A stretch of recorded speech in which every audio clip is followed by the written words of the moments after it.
Hello students, welcome back in physics class. Physics second में हम study कर रहे हैं चैप्टर नंबर 9 रे ऑप्टिक्स। और आज का हमारा टॉपिक है गोलीय उत्तल पृष्ठ से प्रकाश के अपवर्तन का नियम।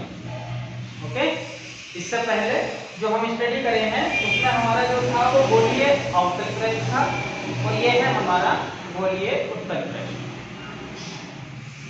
वो आई थिंक आपको क्लियर हुआ होगा, अगर नहीं हुआ है तो ये भी कुछ उसी के जैसा नैरेटिव है। इसमें भी जो ये स्टार्टिंग चलेगी कुछ उसी के जैसी है, बस हल्का सा चेंज है। तो ध्यान से समझेंगे, ये दोनों ही डेरिवेशन काफी इंपॉर्टेंट है आपके एग्जाम के पॉइंट ऑफ व्यू से। इसके आगे जो आप पढ़ेंगे लेंस मेकर फॉर्मूला और पतले लेंस के लिए जो संयोजन होता है, पतले लेंस के संयोजन के लिए फोकस दूरी का सूत्र, वो सब जो है वो इन्हीं पर डिपेंड करते हैं। तो इसलिए इनको अच्छे से सीखें, पढ़ें। समझ नहीं आता है तो आप पूछ लें। ओके, आप कमेंट कर सकते हैं, पर्सनल नंबर पर मैसेज कर सकते हैं। तो वीडियो शुरू करते हैं। तो देखिए हमारे पास में गोलीय उत्तल पृष्ठ है, ये हमारा गोलीय उत्तल पृष्ठ है।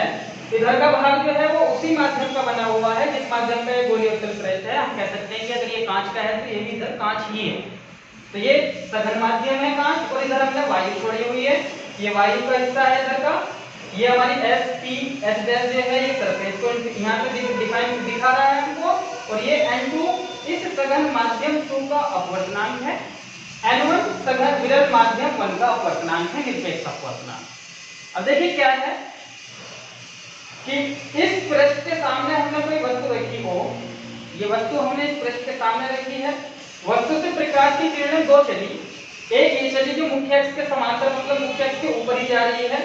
OP प्रकाश की किरण, एरो का निशान लगाया है। तो जब कोई प्रकाश की किरण किसी अवतल पृष्ठ हो या उत्तल पृष्ठ हो, उसके पोल से, यहाँ से जो पोल है ये पोल से होकर जाती है, तो अपवर्तन के बाद सीधी निकल जाती है, इधर आधर को नहीं मुड़ती है, अर्थात इसका अपवर्तन ही नहीं होता है, सीधी चली जाती है। ओके, अब एक किरण ये होगी। अब दूसरी प्रकाश की किरण ये जा रही है OA के रूप में, यहाँ पर आकर टकराई। टकराने के बाद में ये हमारा अभिलंब है, तो ये अभिलंब की ओर को झुक जाएगी। क्यों? क्योंकि हमने पहले कहा था कि जब विरल माध्यम से सघन माध्यम में प्रकाश की किरण जाती है तो वो अभिलंब की ओर को झुक जाती है। यदि सघन माध्यम से विरल माध्यम में जाएगी तो वो अभिलंब से दूर हट जाती है। ओके, तो ये OA प्रकाश की किरण विरल माध्यम से सघन माध्यम में गई है, तो ये अभिलंब की ओर को झुक गई। ये एक्चुअल पार्ट इसका ये था, लेकिन ये थोड़ा सा इधर को बेंड हो गया। ठीक है, अब ये वाली और ये वाली तो कहीं आगे जाकर मिलनी नहीं है, तो इसलिए हमने क्या करा कि ये AB जो अपवर्तित किरण है उसको पीछे बढ़ाया और मुख्य अक्ष पर यहाँ पर आकर के मिल गई। इसको पीछे बढ़ाएंगे OP को, जो ये PC के रूप में अपवर्तित किरण जा रही थी आगे को, तो ये कहाँ चली जाएगी, ये बैक में आ जाएगी। ठीक है, तो दो अपवर्तित किरणें एक दूसरे को किस बिंदु पर काट रही है, I बिंदु पर काट रही है, तो ये I बिंदु पर बन जाएगी हमारी इस वस्तु की इमेज। तो O का प्रतिबिंब I पर दिखाई देगा। ठीक है, अब आपतन कोण, जो आपतित किरण और नॉर्मल के बीच का कोण होता है, अभिलंब और आपतित किरण के बीच का जो कोण है ये आपतन कोण I है। अपवर्तित किरण AB और अभिलंब के बीच का जो कोण है वो R है, वो ये R। ध्यान से देखना, AB अपवर्तित किरण और अभिलंब के बीच का कोण R अपवर्तन कोण है, और OA आपतित किरण और अभिलंब के बीच का कोण I है। ये हमारे पास में कोण है। उसके बाद जो ये OA है, यदि हम इसे मुख्य अक्ष से कुछ कोण मान ले तो ये अल्फा बना रहा है।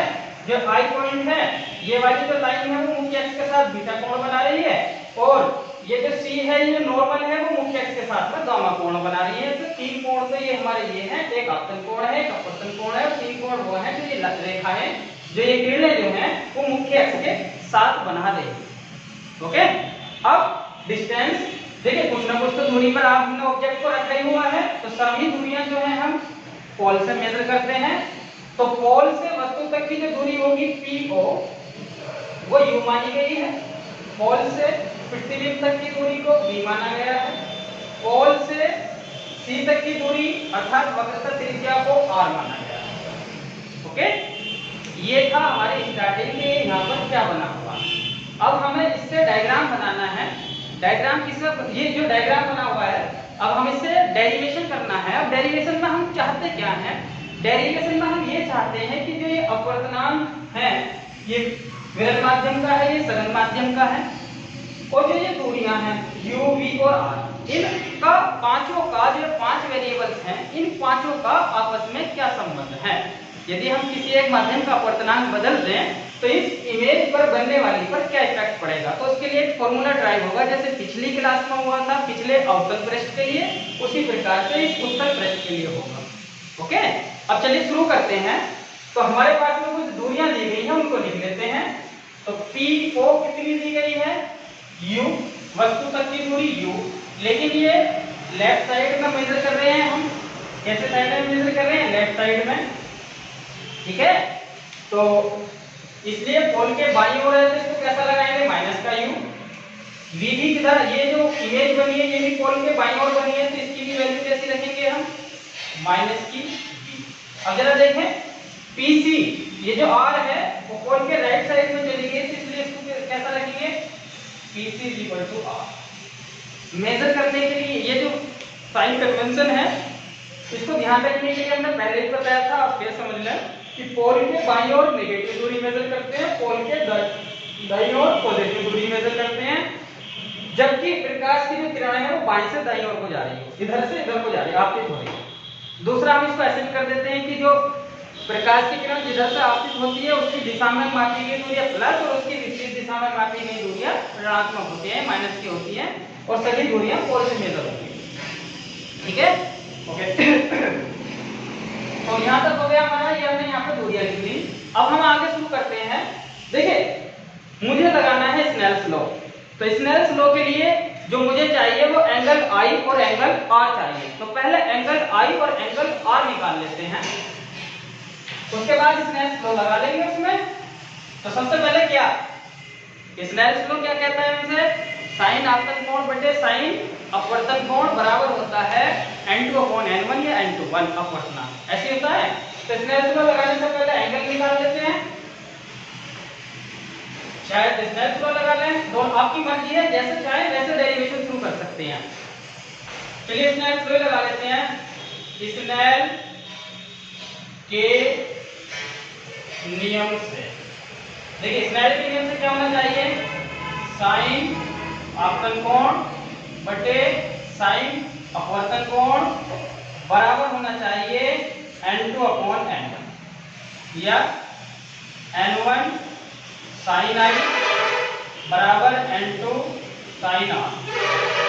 ओके, अब चूंकि I और R जो है वो बहुत छोटे कोणों के लिए रेवतीस में हम स्टडी करते हैं, तो छोटे कोणों में त्रिकोणमितीय अनुपात, कोणों के जो त्रिकोणमितीय अनुपातों के मान होते हैं वो लगभग कोणों के समान आते हैं, इसलिए हम इनको आपस में कन्वर्ट कर लेते हैं।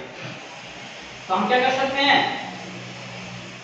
क्योंकि I व R बहुत छोटे कोण हैं, इसलिए I और sin I लगभग बराबर होंगे, तो sin I की जगह I रख सकते हैं, और R sin R लगभग बराबर होंगे, तो sin R की जगह क्या रख सकते हैं, R रख सकते हैं। ओके, अब पुट करते हैं, तब sin I की जगह I रख दूं तो क्या हो जाएगा, n1I = हो जाएगा n2R, इक्वेशन नंबर 1। ओके, ये स्नेल्स लॉ आ गया हमारा। तो स्नेल्स लॉ आ गया है। अब I और R की जो वैल्यूज हैं उनको इन कोणों के रूप में निकालना चाहते हैं, इन कोणों के अल्फा, बीटा और गामा के। तो पहले देख लेते हैं त्रिभुज OCA। त्रिभुज OCA में क्यों लेते हैं, इसी त्रिभुज को क्यों लिया, इस त्रिभुज को इसलिए लिया क्योंकि OCA में जो है आपतन कोण I की वैल्यू मिल सकती है, क्योंकि ये इस त्रिभुज का बहिः कोण है। ओके, इसलिए लिया। तो त्रिभुज OCA में बहिः कोण किरणें लगाने पर, यहाँ पर त्रिभुज में बना के दिखा देता हूं आपको।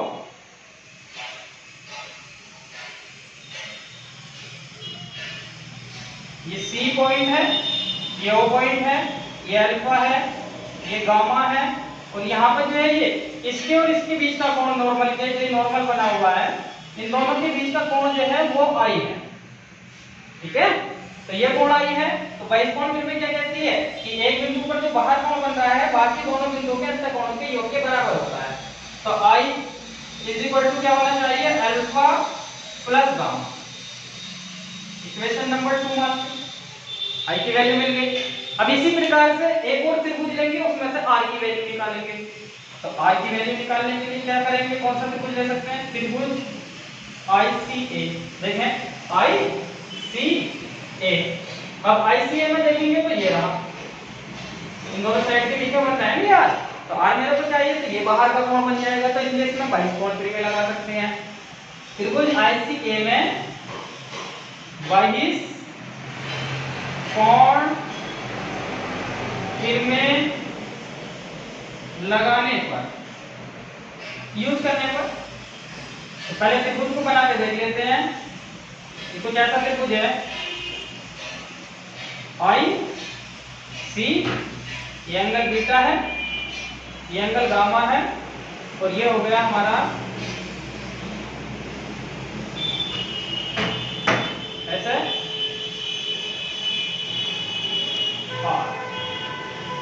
तो लगाए भाई, ये 22 कोण फिर में लगाएंगे तो R बराबर होना चाहिए, अंदर के कोण कौन से बचे, beta plus gamma. Equation number, तो I और R की वैल्यूज मिल गई हमको। I और R की वैल्यू भी तो चाहते थे जिनका यूज हम यहाँ पर रख सकते हो, तो I और R की वैल्यूज एंगल की फॉर्म में मिल गई। अब एंगल की फॉर्म में मिल गई, एंगल की फॉर्म में ही क्यों निकालना चाहते हैं, एंगल की फॉर्म में इसलिए चाहते हैं क्योंकि इन एंगल्स का यूज करके हम ये U, V और R की टर्म बना सकते हैं। इन एंगल्स का यूज करके हम U, V और R की टर्म ला सकते हैं, इसलिए इन एंगल्स का यूज किया है हमने। इनको रिप्लेस करेंगे I और R को इन एंगल्स, ठीक है। तो रिप्लेस करने के लिए क्या करेंगे, समीकरण 2 से I व समीकरण 3 से R के मान समीकरण 1 में रखने पर, मतलब जो समीकरण 1 आई थी n1i = n2r, n1i = n2r, इसमें i की जगह ये वैल्यू पुट करते हैं और r की जगह ये वैल्यू पुट करते हैं, ठीक है। i और r रिप्लेस हो जाएंगे, फिर हमारी इक्वेशन अल्फा, बीटा और गामा में बचेगी। तो चलिए पुट करके देख लेते हैं। इसे हटाना पड़ेगा, तो मैं इसे यहाँ से ये हटा देता हूँ, ये वाला सारा प्रोसेस, ये हट जाएगा। देखिए स्पेस कम है तो इस वजह से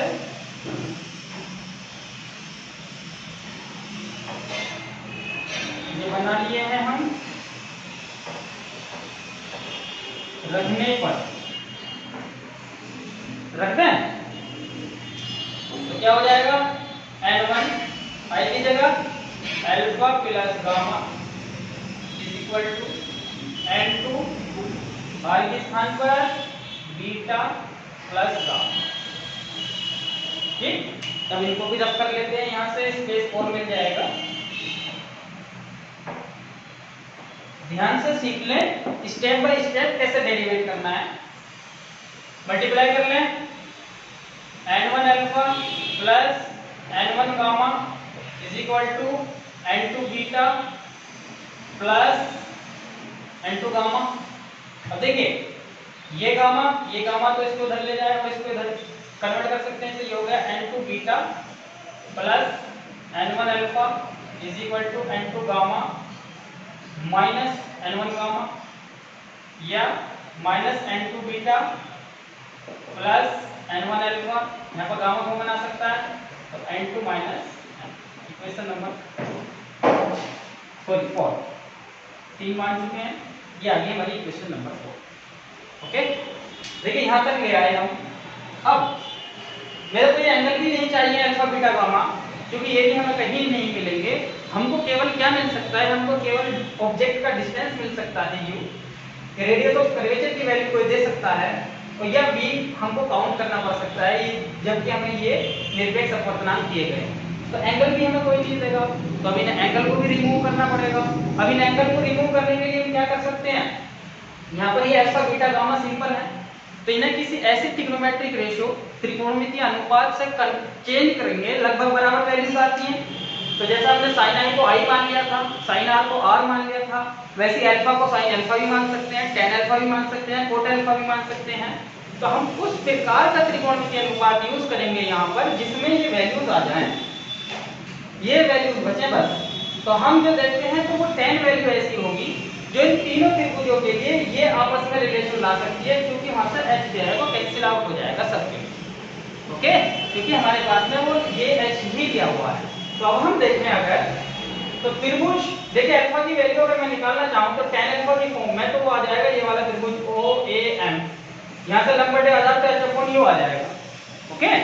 तो चलिए निकाल लेते हैं। अब इनको अल्फा बीटा को रिमूव करने के लिए, यहाँ से हटाने के लिए अल्फा को tan अल्फा की फॉर्म में निकालेंगे, बीटा को tan बीटा की फॉर्म में निकालेंगे और गामा को tan गामा की फॉर्म में निकालेंगे इन त्रिभुजों से जहां पर अल्फा बीटा और गामा के कोण बन रहे हैं। अधिक आपको क्लियर हुआ होगा कि क्यों निकालेंगे। तो अब देख लेते हैं त्रिभुज अल्फा भी निकालते हैं। तो पहले त्रिभुज कौन सा है, समकोण त्रिभुज बन रहा है, समकोण लगा दो मैं पहले, चलिए समकोण त्रिभुज कौन सा है, OMA, समकोण त्रिभुज OMA में अल्फा जो है वो tan अल्फा के बराबर रख सकते हैं छोटे कोणों के लिए, और tan अल्फा क्या होता है, लंबवत आधार। और इस त्रिभुज में यहाँ को बना ही लेते हैं, इसलिए त्रिभुज भी कैसा है, ये ऐसा है। यहाँ पे M पॉइंट है, ये A पॉइंट है और ये O पॉइंट है, ये H वैल्यू दे रखी है इसमें जो विलंब डाला हुआ है, और ये अल्फा है। और O से M तक की डिस्टेंस हमारे पास में नहीं है, O से M तक की डिस्टेंस तो नहीं है, चलिए अभी फिलहाल ये छोड़ते हैं। तो OM ओके, तो tan अल्फा बराबर क्या हो जाएगा, लंबवत आधार अर्थात H अपॉन OM। अब जरा देखें ये पॉइंट M जो है वो पॉइंट P के लगभग पास है, और फिर ये हम लेते हैं जो हमने यहाँ पर ये रखा हुआ है अपवर्तक तल, जो हमारा उत्तल पृष्ठ है, इस जब ये छोटे व्यास का लिया जाता है तो ये बहुत समीप आ जाता है P के M, इसलिए P और M जो है वो ज्यादा अंतर नहीं होता। तो हम कह सकते हैं कि P और M जो है वो लगभग एक ही बिंदु को डिनोट करते हैं, लगभग, क्योंकि ये पूरा डेरिवेशन लगभग का हुआ है। तो हम इसको भी क्या मान सकते हैं कि M और P जो है वो एक ही बिंदु को डिनोट कर रहे हैं।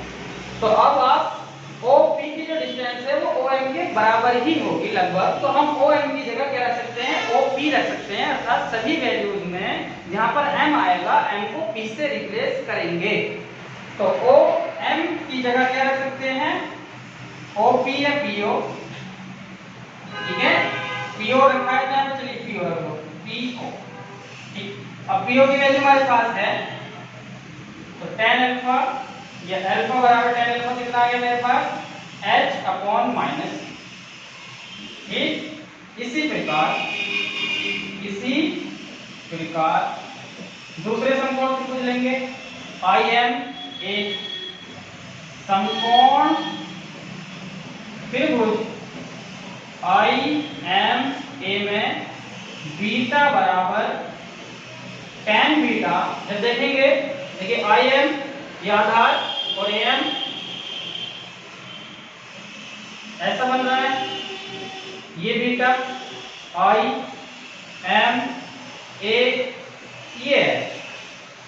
ये तो है, तो क्या बन जाएगा हमारा, tan बीटा की वैल्यू रखूंगा तो H अपॉन MI, M की जगह P रखूंगा तो क्या हो जाएगा H अपॉन PI, क्योंकि M और P लगभग एक ही बिंदु को निरूपित करेंगे और PI की वैल्यू कितनी है, -V, तो ये हो गया H अपॉन माइनस, ये होगी बीटा की वैल्यू। तथा त्रिभुज देखें भाई CMA में गामा बराबर tan गामा, सिमिलरली केस है तो मैं डायरेक्ट वैल्यू लिख देता हूं H अपॉन, देखिए यहाँ पे जो PC की वैल्यू प्लस की आ रहा है तो यहाँ पे ये R प्लस का रखा जाएगा, यहाँ पे ये वैल्यू प्लस की है, तो अल्फा की वैल्यू भी आ गई मेरे पास H upon minus U, beta की वैल्यू भी आ गई minus H upon V, gamma की वैल्यू भी आ गई H अपॉन R। तो अल्फा बीटा गामा की जो वैल्यूज हैं, क्योंकि हम इनको रखना ही नहीं नहीं चाहते यहाँ पे, हमें तो ये u v की टर्म में चाहिए, u v और r की। तो u v और r की टर्म में हम ये रिप्लेस हो जाएंगे कौन, तो इसलिए अल्फा बीटा और गामा की वैल्यूज इक्वेशन नंबर जो 4 मेरे पास आई है उसमें रिप्लेस कर देंगे, तो फाइनल जो डेरिवेशन है हमारा, जो सूत्र चाहते हैं अपवर्तन का, वो आ जाएगा। ओके, अब मैं इनकी वैल्यूज को छोड़ करके बाकी सबको रिमूव कर देता हूँ और इस इक्वेशन को रखूंगा अपने पास, क्योंकि इसमें वैल्यू पुट करनी है।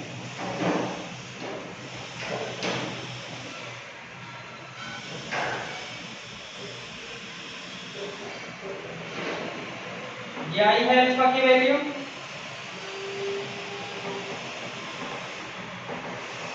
ये आई है बीटा की वैल्यू, और ये आई है हमारी गामा की।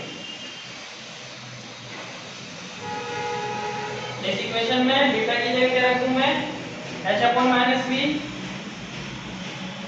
अल्फा बीटा तथा गामा के मान रखने पर इक्वेशन नंबर 4 में, समीकरण 4 में कहां पर रख रहे हैं इनके सभी की वैल्यू, समीकरण 4 में रख रहे हैं, तो इनको भी हटा दें। तो n2 की जगह माइनस n2, ये तो ऐसे कैसे रहेगा, बीटा की जगह क्या रखूं मैं, h upon minus b, h upon minus b plus n1, alpha की जगह h अपॉन माइनस u बराबर गामा, गामा की वैल्यू पुट करेंगे कितनी है, h upon r n2 minus n1। ठीक है, अब इनको यहां से रद्द कर दूं मैं, स्पेस हो जाएगा। चलिए ये आ गई हमारी डेरिवेशन की जो नेक्स्ट लाइन है। अब यहां पर देखें h h h, इन दो साइड में भी h है, राइट साइड में भी h है, तो h कॉमन लेकर के बाहर रख दूं। जैसे ही मैंने h कॉमन लिया तो ये बचा minus n2 upon minus b, और ये बचा plus n1 upon minus u is equal to h upon r into n2 minus n1। h से h कैंसिल हो जाएगा, minus minus plus, plus minus से माइनस बना देगा, तो क्या आ जाएगा n2 over v minus n1 over u is equal to n2 minus n1 divided by r। तो ये वही फॉर्मूला आ गया जो गोलीय अवतल पृष्ठ के लिए हमने इससे पिछली वीडियो में ड्राइव किया था। तो यहाँ से निष्कर्ष ये निकलता है कि जो पृष्ठ है आपका, चाहे उत्तल पृष्ठ हो चाहे अवतल पृष्ठ हो, जो हमारा अपवर्तन का सूत्र है वो दोनों के लिए एक जैसा है, n2 upon v minus n1 upon u is equal to n2 minus n1 upon r। अर्थात इस सूत्र में जो हमारे पास वेरिएबल्स रखे गए हैं वो n2 n1 निरपेक्ष अपवर्तनांक है माध्यम 1 और माध्यम 2 के, v प्रतिबिंब की दूरी है पोल से, u वस्तु की दूरी है ध्रुव से या पोल से, और r क्या है, वक्रता त्रिज्या है जो हमने यहाँ पर पृष्ठ लिया है। ओके, अब इस सूत्र को थोड़ा और आगे भी हम लिख लेते हैं। यदि हमें इसका अपवर्तनांक भी दिया गया हो, दूसरे माध्यम का अपवर्तनांक पहले के सापेक्ष दिया गया हो, क्योंकि n21 जो होता है वो n2 अपॉन n1 के बराबर होता है, तो हम इस सब की जगह जो है n21 को n मान करके यहाँ पे इसमें भी लिख सकते हैं। तो n2 अपॉन n1 की जगह में क्या रख सकता हूँ, n रख सकता हूँ कि दूसरे माध्यम का अपवर्तनांक पहले के सापेक्ष यदि वो ऐसा करके दे दे कि जो अगर ये कांच है तो कांच का माध्यम वायु के सापेक्ष दे दे वो डायरेक्टली, तो यहाँ पे जो है हम उस कंडीशन में इसको यूज कर सकते हैं। उसके लिए क्या हो जाएगा, पूरी इक्वेशन को n1 से भाग देते हैं। इस पूरी इक्वेशन को किससे भाग दे दूंगा, n1 से। मोस्टली यही फॉर्मूला यूज होना है, वो इसी केस में यूज होगा जब आपको इसका सघन माध्यम का अपवर्तनांक विरल के सापेक्ष दे रखा होगा। तो n1 से भाग दे दूं तो यहाँ पर बच जाएगा n2 upon n1 upon v, n1 से n1 कैंसिल हो जाएगा, यहाँ पर बचेगा 1 ओवर u, यह बन जाएगा n2 upon n1 minus 1 upon r। पूरी इक्वेशन को n1 से डिवाइड किया है। अब n2 अपॉन n1 क्या है, n के बराबर माना गया है, तो ये क्या आ जाएगा हमारा, इधर को लिख लेते हैं, ये आ जाएगा n upon v minus 1 upon u is equal to n minus 1 upon r। जहां n क्या है, सघन माध्यम का अपवर्तनांक विरल माध्यम के सापेक्ष। तो ये हमारा जो डेरिवेशन है वो कंप्लीट हो गया है। फॉर्मूला क्या निकल का है अपवर्तन का, N2/V - N1/U = N2 - N1/R। ये हमारा अपवर्तन का सूत्र है गोलीय अवतल पृष्ठ के लिए भी, गोलीय अवतल पृष्ठ के लिए भी। और अगर सघन माध्यम का अपवर्तनांक विरल के सापेक्ष दिया गया हो, N2 N1 ना दे रखे हो, तो तब हमारा फॉर्मूला है N/V - 1/U = N - 1/R। ठीक है, तो आज की वीडियो जो है ये खत्म होती है यहीं पर। अगला टॉपिक अगली वीडियो में कवर किया जाएगा। वीडियो को ध्यान से देखें, ये एग्जाम के पॉइंट ऑफ व्यू से एक बात भी बता दें कि काफी इंपॉर्टेंट है, आगे का क्वेश्चन भी इन्हीं पर डिपेंड करेगा, इन फॉर्मूलाज पर। तो ये फॉर्मूलाज करने के लिए भी आ जाते हैं और आगे का जो डेरिवेशन है लेंसमेकर फॉर्मूला वो भी आ जाता है। ठीक है, तो चलिए, थैंक्स।